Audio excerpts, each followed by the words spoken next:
what I like. I find a happy medium between what I like and what the client is okay with. But and I'll push outside of my comfort zone. I do it all the time, even like vocals. I don't like these like super loud vocals. So generally, I'll mix a song the way I like it, and then at the very end, before I send it to a client, I'll raise the vocals like 2 dB, depending on who it is, right?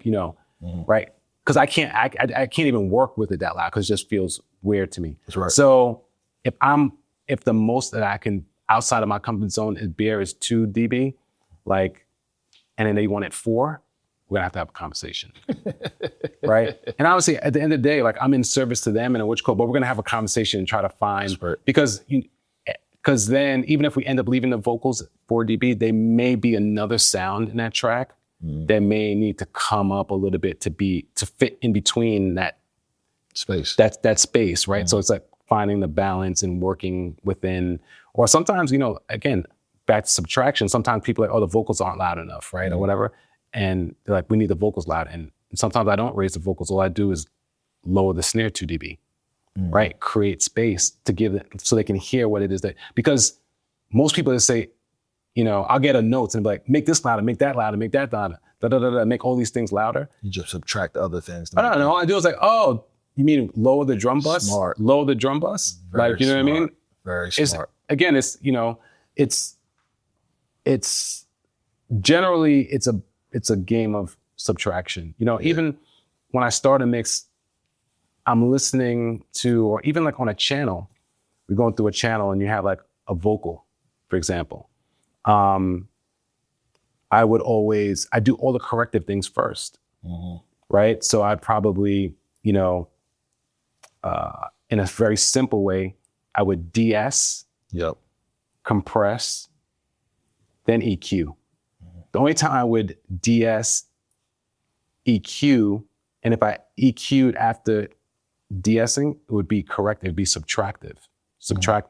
Then I would compress. Okay. Right? And then I would add the polish of the things at the end of that chain, right?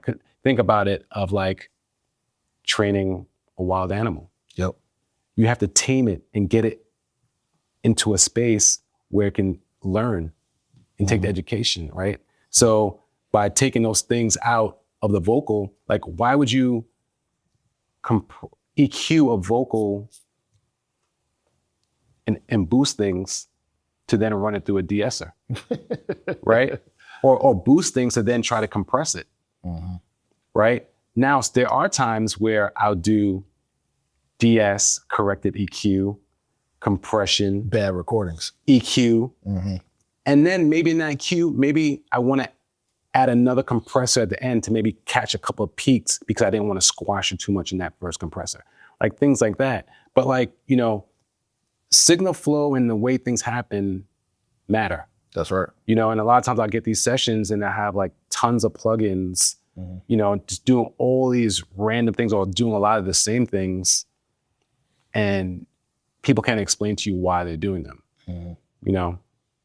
And I'm very like, we'll go through some sessions, but like a lot of times people open my sessions are like, where are the plugins? I mean, if something sounds good, nowadays, I think like there should be even less plugins used, right? When I came up, I would get things that sounded like snare drums and that'd be the kick.